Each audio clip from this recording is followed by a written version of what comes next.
I am 28 years old, and for my entire life, I have been the good daughter. It was a role I never asked for, but one that was assigned to me before I could even speak. I was the quiet one, the obedient one, the one who got good grades and never caused any trouble.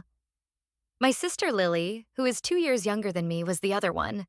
She was the loud one, the artistic one, the one with feelings that were always too big for our small, quiet house. My parents loved us both, I believed, but they understood me. They approved of me. Lily, they tolerated. They managed her. It was a dynamic we all swam in, a current so constant that we stopped noticing we were fighting it. My husband, Mark, noticed. He not only noticed, he embraced it. He saw the path of least resistance in our family was to align with my parents, and by extension, with me. He learned the language of their approval quickly. He praised my steady career in finance. He gently teased Lily about her latest artistic phase. He became the son my father never had, a mirror reflecting my parents' values back at them. I thought it was just him trying to fit in, to be part of the family. I see now that he was an opportunist, and my family's brokenness was his opportunity. The moment of clarity came, as it so often does, at a dinner table. It was my parents' 40th wedding anniversary. We were at a nice restaurant, the kind with cloth napkins and waiters who refilled your water glass after 2 sips. The air was thick with polite celebration. My father had given a speech, my mother had teared up, and then Mark, my husband of 3 years, stood up, raising his glass of champagne. He smiled, a wide, confident smile that I used to find so charming. "I'd like to propose a toast," he began, his voice filling the small private room. "To Helen and George. You've built an incredible life together and you've raised 2 daughters. One of them I was lucky enough to make my wife." He paused for effect, his eyes finding mine across the table. I smiled back, a little pulse of warmth in my chest. And then he turned his gaze to my father. "So I just want to say, George, thank you. Thank you for letting me marry the better daughter." The words hung in the air, glittering and sharp. My mother let out a short, high-pitched laugh. My father chuckled, a low rumble in his chest, and clapped Mark on the shoulder. They saw it as the ultimate compliment, a confirmation of their own private ranking system, now spoken aloud. I felt a hot flush of shame creep up my neck. I looked at Mark, expecting him to wink, to show some sign that it was just a clumsy, ill-conceived joke. But his expression was pure, smug satisfaction. He believed it. My gaze slid to my sister. Lily had frozen, her fork halfway to her mouth. Her face, which was usually so expressive, was a perfect blank mask. For a moment, I thought she was going to laugh it off, to make a sarcastic comment and break the horrible tension. She was good at that, using her wit as a shield. But she didn't. Instead, her lower lip began to tremble, a tiny, almost imperceptible movement. A single tear tracked its way down her cheek, then another. Her mask didn't just crack, it disintegrated. A choked sob escaped her lips, a raw, wounded sound that cut through the polite murmurs of the restaurant. She pushed her chair back, the legs scraping loudly against the wooden floor. She didn't say a word. She just turned and fled the room, her footsteps echoing in the sudden, deafening silence. The spell was broken. My mother's smile faltered. "Oh, for heaven's sake," she muttered, dabbing at her mouth with her napkin. "She's always so dramatic." My father shook his head, looking more annoyed than concerned. "He didn't mean anything by it, Lily." He called out weakly to the empty doorway. Mark sat down, his face a mixture of confusion and irritation. He looked at me as if expecting me to fix it, to smooth over Lily's outburst.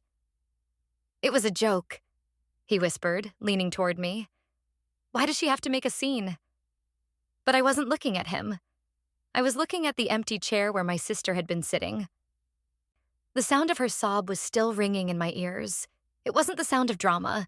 It was the sound of something breaking. And in that moment, I realized something else was breaking too.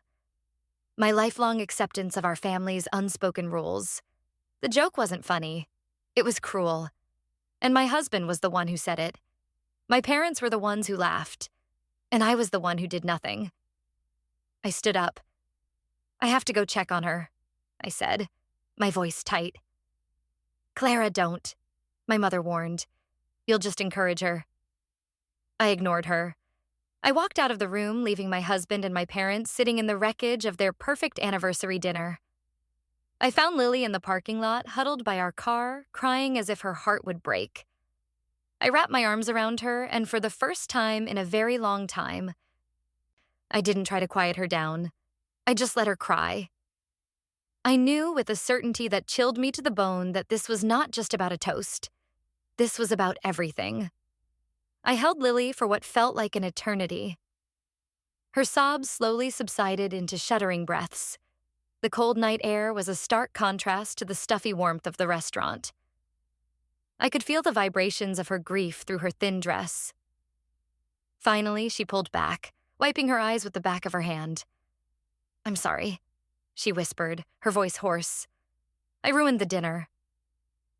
No, you didn't, I said, my voice fierce. You did not ruin anything. What Mark said was horrible. It was cruel and it wasn't a joke. She looked at me, her eyes red and swollen in the dim light of the parking lot lamps. There was a flicker of surprise in them, as if she hadn't expected me to take her side. That realization landed like a punch to my gut. Of course she didn't. I had never truly taken her side before. I had always been the peacemaker, the one who smoothed things over, which in practice meant asking Lily to swallow her feelings for the sake of everyone else's comfort.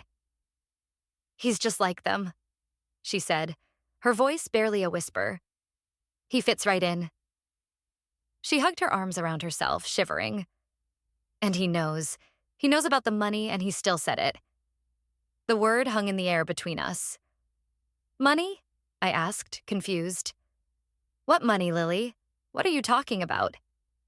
Her eyes widened, a flash of panic in them. She shook her head quickly. Nothing, it's nothing, I'm just upset. I'm not making any sense. Lily, you just said he knows about the money. I pressed gently. What does that mean? I can't, she said, turning away from me.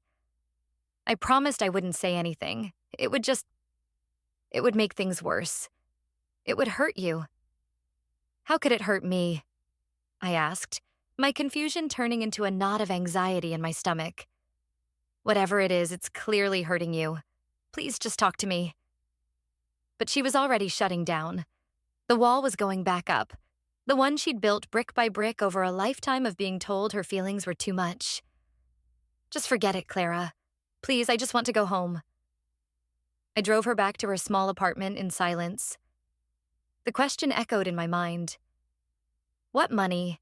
What secret was so big that she would rather suffer alone than tell me? A promise to whom? It had to be our parents. I dropped her off at her door, watching until she was safely inside before I drove home, a cold dread settling over me. When I walked into my own house, Mark was sitting on the sofa, watching television as if nothing had happened. He muted the volume when I came in. Is she okay? He asked, his tone casual. No, Mark, she is not okay, I said, my voice sharp. I stood in the middle of the living room, my arms crossed. What you said tonight was beyond cruel. How could you think that was an acceptable thing to say?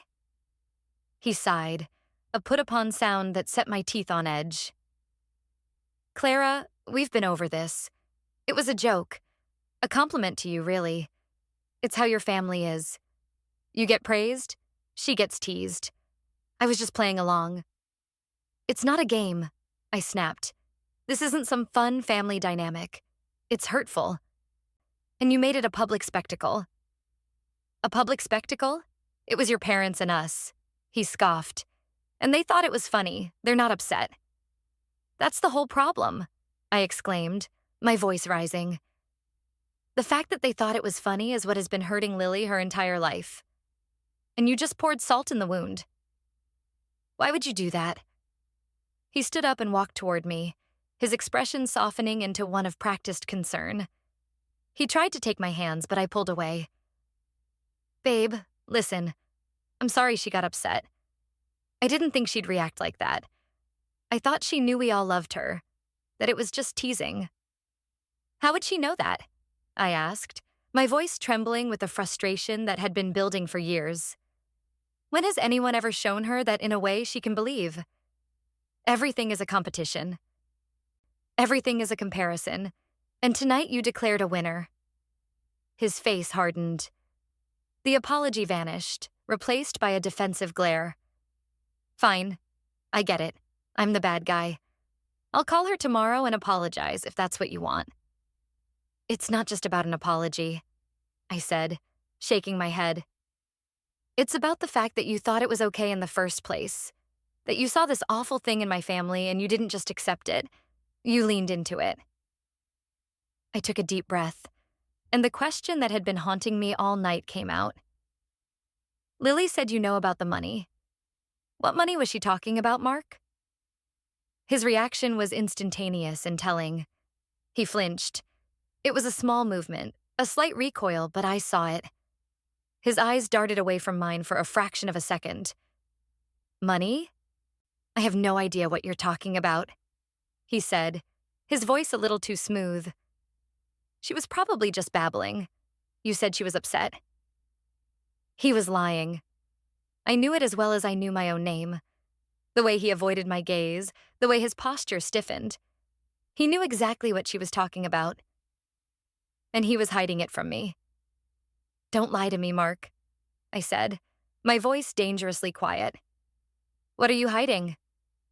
I'm not hiding anything, he insisted, his voice rising in frustration. This is ridiculous. You're taking the word of your hysterical sister over mine? I told you I don't know anything about any money. Now, are we done with this? It was a long night and I'm tired of being interrogated. He turned his back on me and walked toward the bedroom, a clear dismissal. I stood alone in the living room, the silence of the house pressing in on me. He was lying. My husband was lying to me about something that had to do with my sister and my parents. And his cruel toast was somehow connected to all of it. The foundation of my world, the one where I was the good daughter with the perfect husband, was starting to crumble.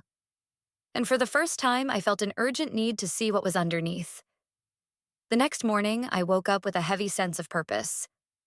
The argument with Mark had ended in a cold stalemate. He had retreated to his side of the bed and pretended to be asleep, leaving me to stare at the ceiling, replaying the night's events over and over. His lie was a splinter in my mind.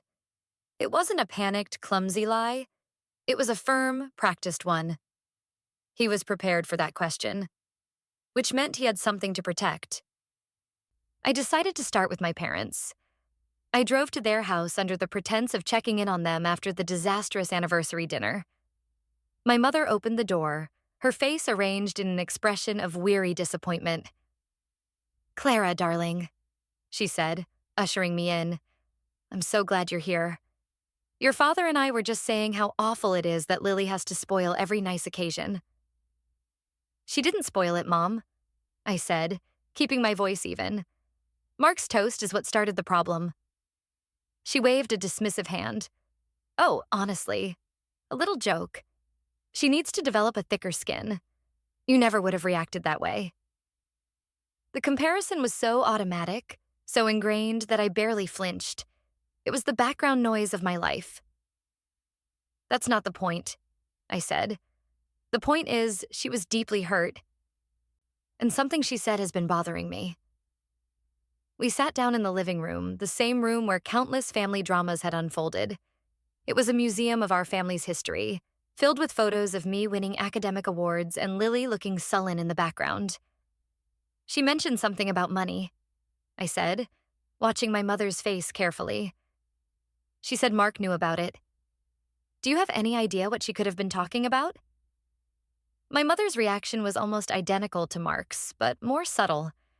A brief tightening around her eyes, a purse of her lips. It was the look of a person locking a door. "Money? Goodness, no. She's probably just confused. You know how she gets when she's emotional? She probably thinks we owe her for a painting she gave us years ago." She laughed, a brittle sound. "It didn't sound like that," I persisted. It sounded serious, like a secret. Well, if it's a secret, I certainly don't know it, she said, picking up a piece of lint from the sofa cushion. Clara, I think you're letting Lily's theatrics get to you. She made a scene and now she's invented some mystery to keep the attention on herself. It's a classic Lily move. My father walked in then, holding 2 cups of coffee. Everything all right? He asked, his eyes flicking between me and my mother. Clara is worried about some nonsense Lily was spouting last night, my mother said, taking a cup from him. Ah, he said, his face clouding over. He sat down in his armchair, a man retreating to his fortress. Best to just let that go, Clara. Your sister says a lot of things when she's worked up. She said Mark knew about it, I repeated, looking directly at my father. Did you ever discuss any family financial matters with Mark? Anything that Lily might not know about? He shifted in his chair, avoiding my gaze. Mark and I have talked about finances in general, of course. Planning for your future, investments, the usual things, nothing secret. It was another lie. A different flavor than Mark's, softer and more evasive, but a lie nonetheless. They were stonewalling me. The 3 of them, my mother, my father, and my husband, were all in on something. And the secret revolved around Lily and money. I left their house feeling more unsettled than ever.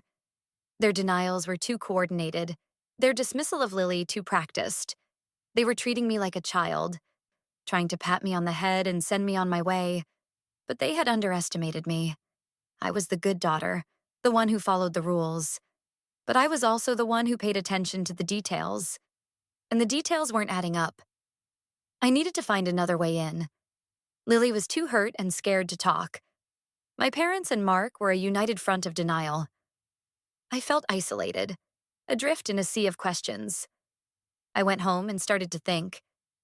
What financial secrets could a family have? Inheritance, debts, trust funds. The phrase trust fund snagged in my memory. My maternal grandparents, who had passed away when I was in college, had been quite wealthy. I remembered talk of a trust they had set up for me and Lily. My parents were the trustees, and the understanding was that we would each get access to our share when we turned 25. I had received mine right on schedule. It wasn't a life-changing amount, but it was significant. Enough for a down payment on a house. I had used it for exactly that. The house I now shared with Mark. I had always assumed Lily had received hers as well. We never talked about it. It was one of those topics, like my parents' favoritism, that was too awkward to breach. Had she ever gotten it? Lily had always struggled with money. She worked odd jobs to support her art, lived in a tiny apartment, and drove a beat-up car. I had always chalked it up to the struggling artist lifestyle. I had even offered her money several times, but she had always refused, a fierce pride in her eyes. I had interpreted it as independence. But what if it was shame? I went into my home office and started digging through old file boxes. It took me an hour. But I finally found it. The paperwork from when my trust was dispersed. A letter from the family lawyer, account statements, transfer records. It was all there, clear as day. My share. But what about Lily's? I sat there, staring at the numbers on the page. A sick feeling began to creep over me. What if my mother was right in a way she didn't intend? What if Lily was confused, but not because she was emotional, but because she had been told a confusing story? A lie? The thought was monstrous, that my parents would withhold Lily's inheritance from her. It seemed impossible. But then I thought about the toast, the casual cruelty of it, the laughter, the way they had always treated her as less than. A person who is seen as less deserving is easier to steal from. I needed proof. And I knew there was only one person outside the inner circle who might know the truth and be willing to tell me. My mother's sister, my Aunt Carol. They had been estranged for years after a bitter argument I was never told the details of. My mother always referred to her as that woman, her voice dripping with disdain. My father just stayed silent. Aunt Carol sent birthday cards, but she was never invited to family events. I realize now that her exile probably started around the same time my grandparents passed away. It was a long shot, but it was the only one I had. I found her number online and dialed it before I could lose my nerve. She answered on the second ring. Hello? Her voice was cautious. Aunt Carol? I said, my own voice unsteady. It's Clara. There was a pause on the other end of the line. Clara. My goodness, it's been a long time. Is everything all right? I'm not sure, I said, taking a deep breath. I need to ask you about something. Something about Grandma and Grandpa's will. About the trust they set up for me and Lily. The silence on the other end was heavy and profound. It was the silence of someone who had been waiting for this call for a very, very long time. I think, she said finally, her voice heavy with a decade of unspoken truths. You'd better come over. Aunt Carol lived in a small, tidy house about an hour away, a world apart from the manicured suburban landscape my parents inhabited. Her home was filled with books and plants and colorful paintings, some of which I recognized as Lily's from years ago. It felt like a sanctuary. She made me a cup of tea, her movements calm and deliberate. She looked older than I remembered, with fine lines around her eyes that spoke of worry, not laughter. We sat at her kitchen table, the steam from our mugs rising between us. Your mother and I? She began, her voice soft. We had a falling out after my parents died. A terrible one. It was about the trust.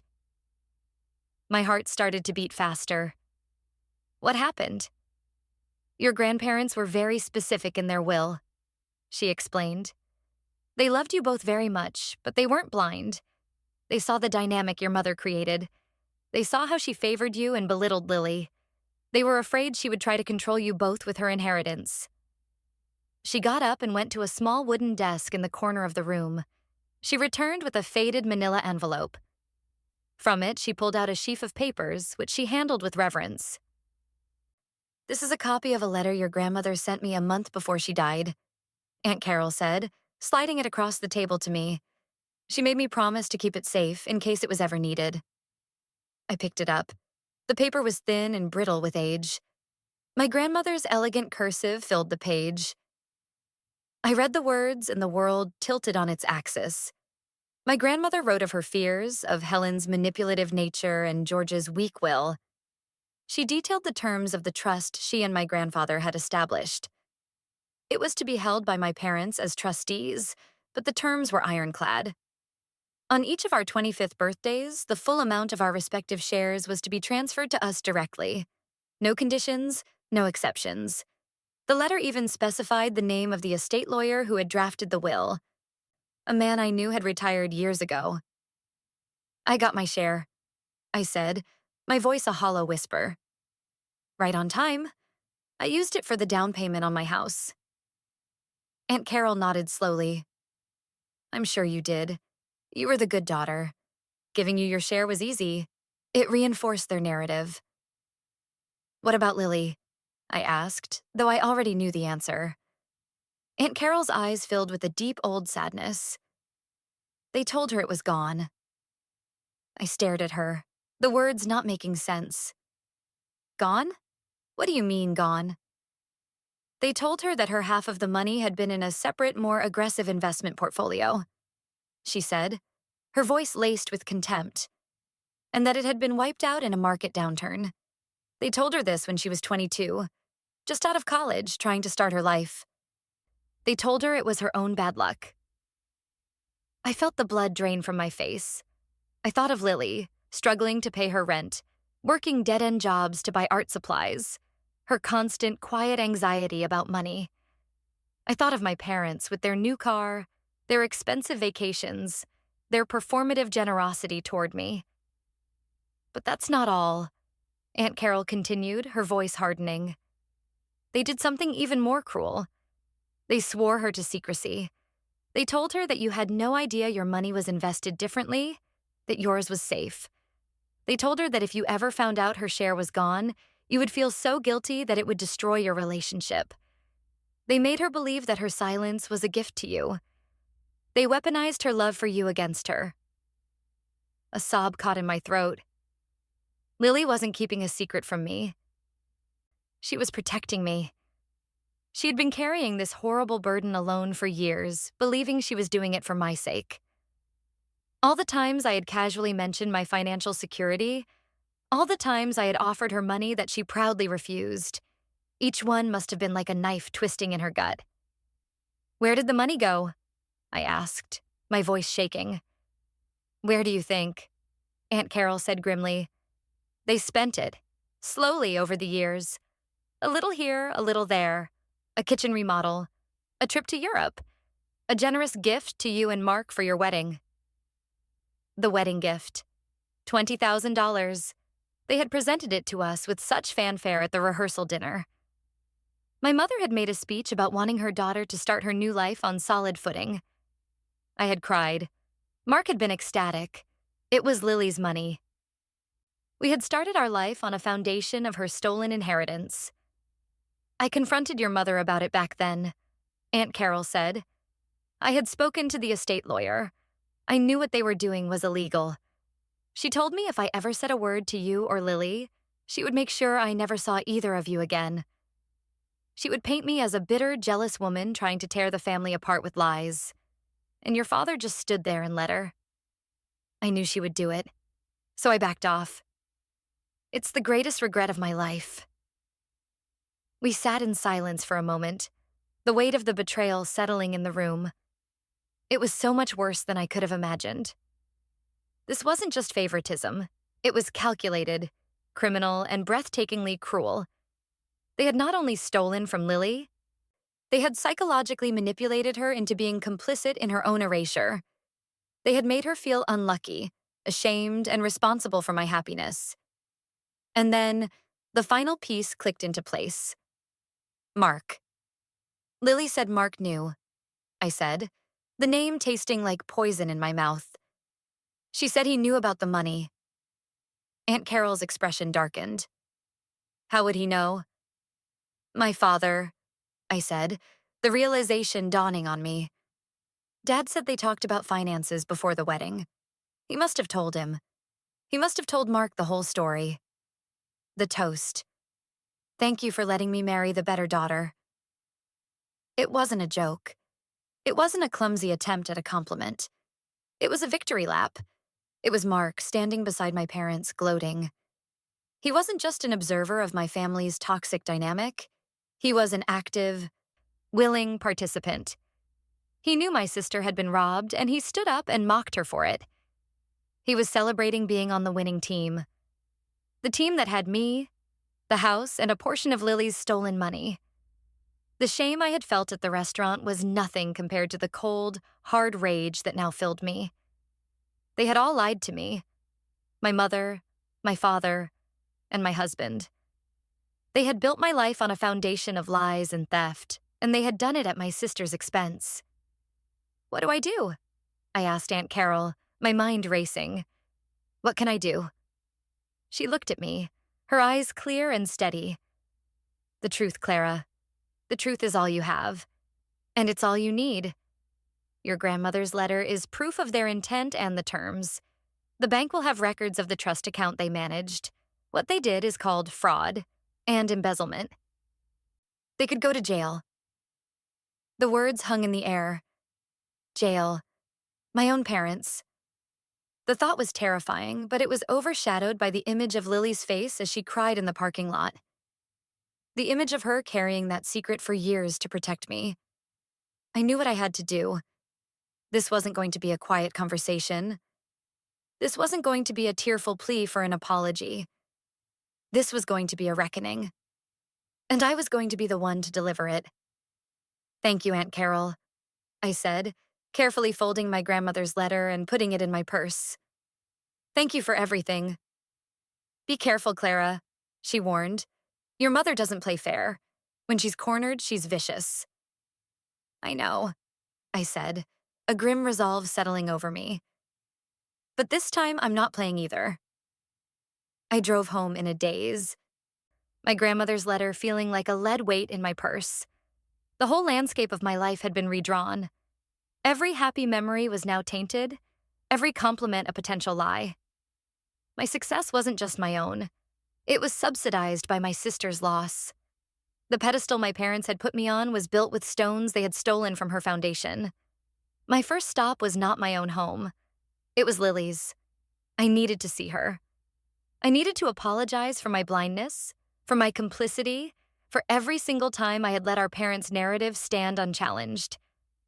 I knocked on her door, my heart pounding in my chest. She opened it a crack, peering out at me. Her eyes were still puffy. "Clara, what are you doing here?" "Can I come in?" I asked, my voice thick with emotion. She hesitated for a second, then opened the door wider. Her small apartment was chaotic and vibrant, canvases leaning against every wall, the smell of turpentine in the air. It was so full of life, so full of her. "Lily, I know," I said, the words rushing out of me. "I know about the trust. I know what they told you, and I am so, so sorry." Tears instantly welled in her eyes, but these were different from the ones at the restaurant. They were tears of shock and of a fragile, painful relief.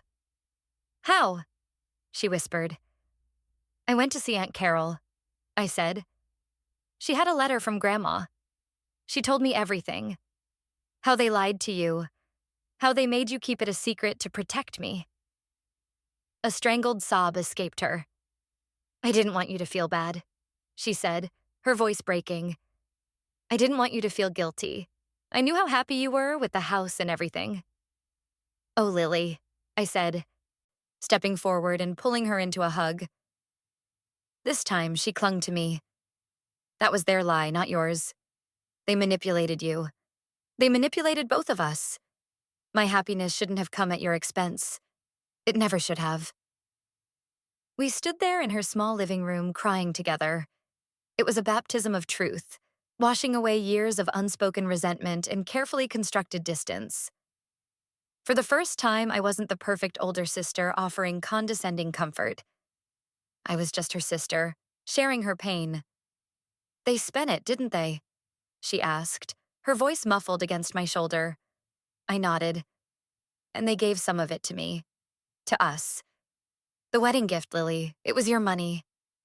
She pulled back, her face a mask of disbelief and dawning horror. "No." "Yes," I said, my own voice raw. "And that's not all. Mark knows. Dad told him before the wedding. He knew the whole time. His toast? It was about that. He was gloating." Lily sank onto her sofa, her legs giving out from under her. She stared into the middle distance, processing the sheer scale of the betrayal. It wasn't just our parents. It was my husband, too. The man who was supposed to be my partner, who was supposed to love me, had been a willing party to the deception and cruelty against my own sister. "What are we going to do?" she asked, looking up at me, her eyes wide and lost. "We," I said, the word feeling powerful and new, "are going to get what is yours. We are going to make them answer for what they did." I laid out the plan. I had the letter. Aunt Carol was willing to be a witness. We could get bank records. What they did was a crime. Lily listened. A flicker of something I hadn't seen in her for a long time appearing in her eyes. Fight. The years of being told she was too sensitive, too dramatic, too weak had buried it, but it was still there. "They'll deny it," she said. "Mom will turn it around on us. She'll say we're ungrateful, that we're trying to destroy the family." "Let her," I said, my voice cold as ice. "This isn't about a family discussion. This is about justice. They have two choices. They can pay you back every single cent they stole, with interest, or we go to the police and a lawyer. It's that simple." I left Lily's apartment with a shared sense of purpose. We were a team now. The wall between us, so carefully constructed by our parents, had been demolished.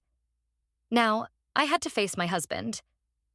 I walked into my house, our house, and it felt alien to me. The photos on the wall of our smiling wedding day seemed like pictures of strangers. The life we had built here was a lie, financed by a crime. Mark was in the kitchen making dinner. He looked up and smiled when I came in, a tentative, hopeful smile. Hey you, I was just thinking about you. I was going to call Lily and apologize. I stood on the other side of the kitchen island, using it as a barrier between us. Don't bother, I said. His smile faded. What's wrong? I know, Mark, I said, my voice flat and devoid of emotion. I know about Lily's trust fund. I know that you know about it. I know my father told you before our wedding that my parents had stolen it from her. The color drained from his face. He leaned back against the counter, his knuckles white where he gripped the edge. He opened his mouth. But no words came out. For the first time since I'd met him, Mark was speechless. You knew, I continued, my voice gaining strength with every word. You knew they had robbed my sister of her inheritance. You knew she was struggling while we were living in this house. A house bought with a down payment from my trust. A life supplemented by a wedding gift that was her money. You knew all of it. And you said nothing. Clara, it wasn't my place. He finally managed to say, his voice a hoarse whisper. It was your family's business. Your dad told me in confidence. In confidence? I laughed, a bitter, ugly sound. He confessed to a crime and you kept a secret? No, it was more than that, wasn't it? You enjoyed it. You liked being on the inside. You liked being part of the winning team. That's not true, he protested, his voice rising. Then what was that toast? I shot back, my voice like a whip. Thank you for letting me marry the better daughter. That wasn't a joke, Mark. That was a statement. You were mocking her for her misfortune, a misfortune you knew my parents had engineered. You were celebrating with her abusers. You stood up in front of everyone and danced on my sister's grave. You're twisting things, he yelled, his face red with anger and panic. I love you. I did it to be on your side, to be on your parents' good side. I wanted them to like me. You think that's an excuse? I asked, my voice dangerously low. You think aligning yourself with thieves and bullies is the way to my heart? You saw a deep, festering wound in my family, and instead of helping to heal it, you took a knife and twisted it for your own benefit. You looked at my sister's pain and you saw an opportunity. He stared at me, his chest heaving. He had no defense. There was nothing he could say. I want you to pack a bag, I said, my voice as cold and final as a death sentence. And I want you to get out of my house. Clara, no, he pleaded, his anger collapsing into desperation. We can talk about this. We can fix this. Don't throw away our marriage. Our marriage? I said, looking around the kitchen, at the life that now felt like a stage set. Our marriage was funded by a crime against my sister. It was built on a secret that you kept from me. It's over, Mark. It was over the moment you decided that my sister's suffering was an acceptable price to pay for your own comfort. He just stood there, broken, and I felt nothing. No pity, no sadness. Just a vast, empty space where my love for him used to be. I turned and walked out of the kitchen, leaving him alone with the ruins of our life. The reckoning had begun. After Mark left, a profound and unnerving silence settled over the house. It was the first time I had been alone here since the wedding. Every object seemed to mock me. The expensive coffee machine he'd insisted on, the framed photo of us on a trip to Italy. A trip paid for, I now realized, with Lily's money. I went through the house and took down every picture of us together. I couldn't stand to look at his face. The next day, I called my parents and told them I needed to have a family meeting. At my house. I told them to be there at 7 o'clock. My voice was calm and firm, leaving no room for argument. I then called Lily and Aunt Carol and told them the same thing. I needed them there for support, and Aunt Carol as an irrefutable witness. Lily was nervous. Are you sure about this, Clara? Mom, she can be so awful. I'm sure, I said. We're not asking for anything, Lily. We're telling them how it's going to be, and we're doing it together. That evening I waited. Aunt Carol and Lily arrived first. We sat in the living room, a silent, unified front. Lily was pale but resolute. Aunt Carol had a look of grim determination on her face. She placed the manila envelope with our grandmother's letter on the coffee table. My parents arrived exactly at 7. They walked in smiling as if this were just a normal family get-together. My mother was carrying a bottle of wine. "Clara, darling, we were so worried. We heard Mark is staying with his parents for a few days. A little spat?" she asked, her voice dripping with false concern. Her eyes fell on Lily and then on Aunt Carol, and her smile froze on her face. "Carol, what are you doing here?" "She's here because I invited her," I said, my voice steady. "Please sit down." My father looked deeply uncomfortable, his eyes darting between my mother and me. They sat on the sofa opposite us, perched on the edge as if ready to flee. "What is this, Clara?" my mother demanded, her pleasant facade evaporating. "Some kind of ambush?" "You could call it that," I said. "We're here to talk about Lily's trust fund." My mother let out an exasperated sigh. "Oh, for the love of God. Are we still on about this? Lily has been filling your head with nonsense, I see." "And you?" she said, turning her venom on Aunt Carol. "Have no business interfering." "It's not nonsense." "Mom," I said, my voice cutting through her tirade. "I know everything. I know that you and Dad told Lily her inheritance was lost in a bad investment. I know you made her promise not to tell me. And I know you've been spending her money for the last 6 years." My father flinched as if I had struck him. He stared at the floor, unable to meet my eyes. My mother, however, went on the attack. "How dare you?" she shrieked, her face contorting with rage. "How dare you accuse us of such a thing? After everything we've done for you, for both of you, we have given you a wonderful life." "You gave me a wonderful life," I corrected her, my voice dangerously quiet. "You stole from Lily to do it. You gave us a wedding gift of $20,000. Where did that money come from, Mom?" "It was our savings," she insisted, her voice shrill. "No, it wasn't," I said calmly. I gestured to the envelope on the table. "Aunt Carol has a letter from Grandma outlining the unbreakable terms of the trust. I've also spoken with a lawyer. He explained what you did is called embezzlement and fraud. He said that with the bank records, which we can easily subpoena, it's a very clear-cut case." The color drained from my mother's face. She looked at my father, a silent, panicked command for him to do something, to fix this. My father finally looked up, his face a mess of shame and fear. "Clara, we didn't mean for it to go on so long," he stammered. "We were going to pay it back. We just fell behind on some things." "Pay it back?" Lily spoke for the first time, her voice shaking but clear. "You were going to pay it back? You told me it was gone forever. You made me feel like a failure, like I was unlucky. I have been struggling for years, thinking it was my fault. Do you have any idea what that did to me?" "We did it to protect you," my mother cried, her tactics shifting from rage to martyrdom. "You're not good with money, Lily. You would have just wasted it on your little art projects. We were managing it for you." "That is the most disgusting thing I have ever heard," Aunt Carol said, her voice filled with a cold fury. "You stole from your own child and you're trying to call it protection? You are a monster, Helen." My mother lunged to her feet. "Get out of my daughter's house." "This is no longer your daughter's house in the way you think," I said, standing up to face her. "And you are in no position to make demands. Here is what is going to happen. You are going to liquidate whatever assets you need to, and you are going to pay Lily back the full principal amount of her trust, plus 10% compound interest for the 6 years you have been using it. My lawyer has already drawn up the paperwork." I slid a document across the coffee table.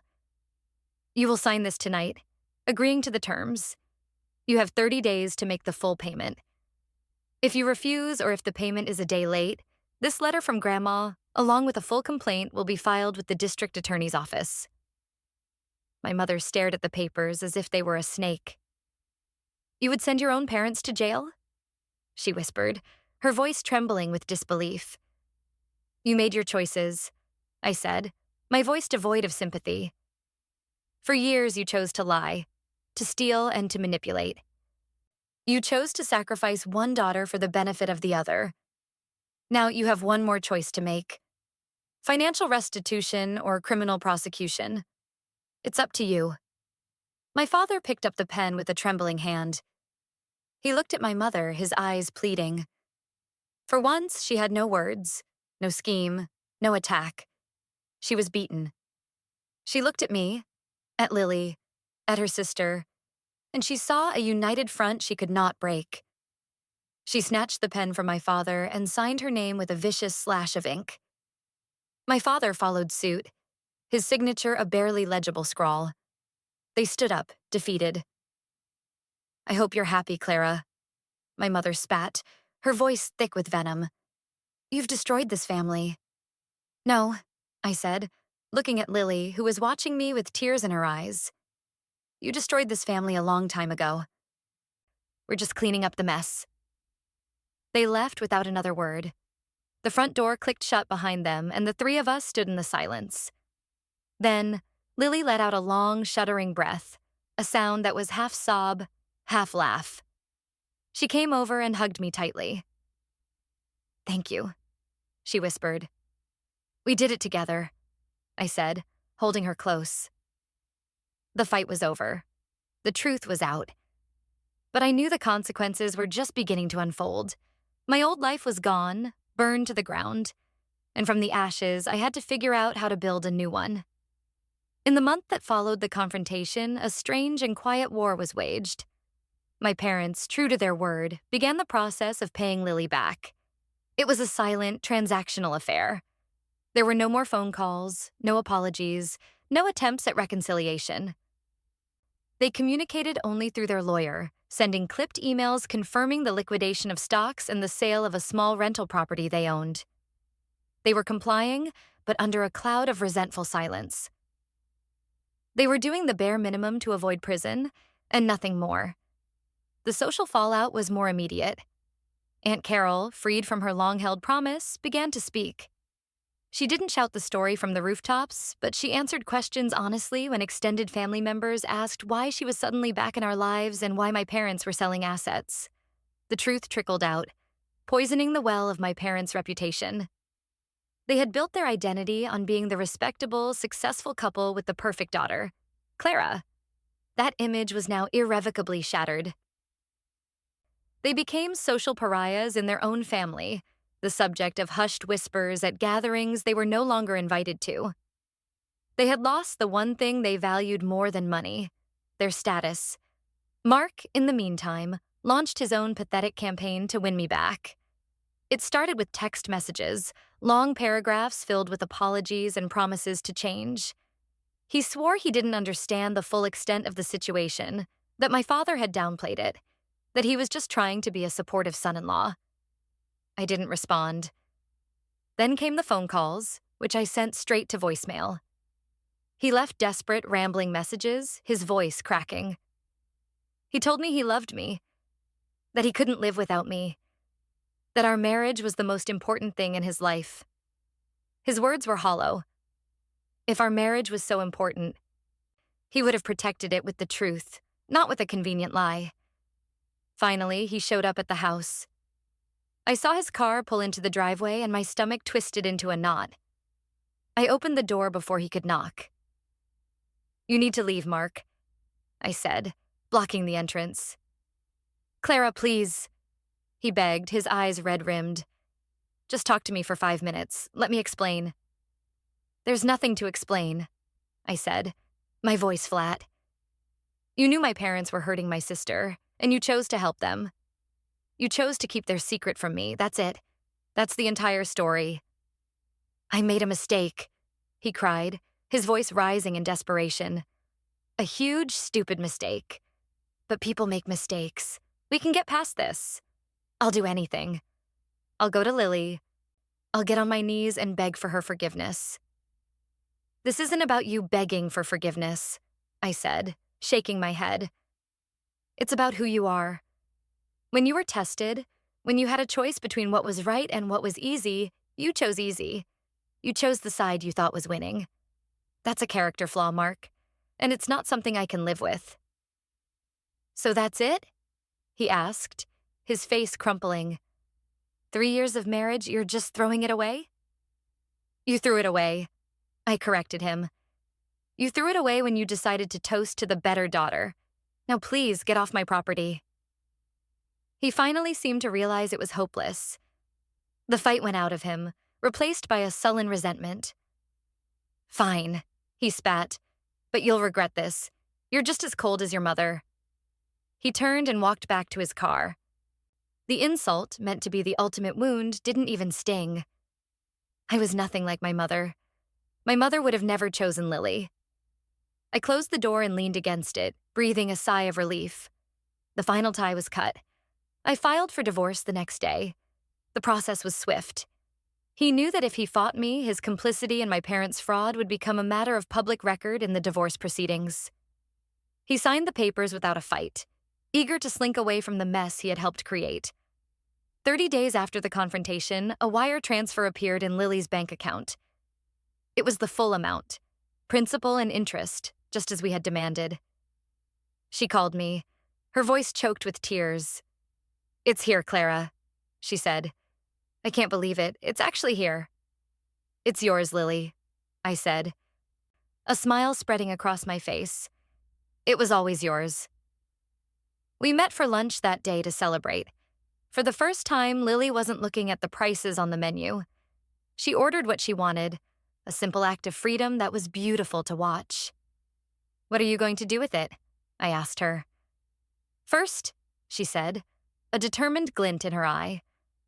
I'm going to get a proper studio, a place with good light where I can work without worrying about the rent. And then, I don't know, maybe I'll travel. Maybe I'll just be. For the first time in my life, I have a safety net.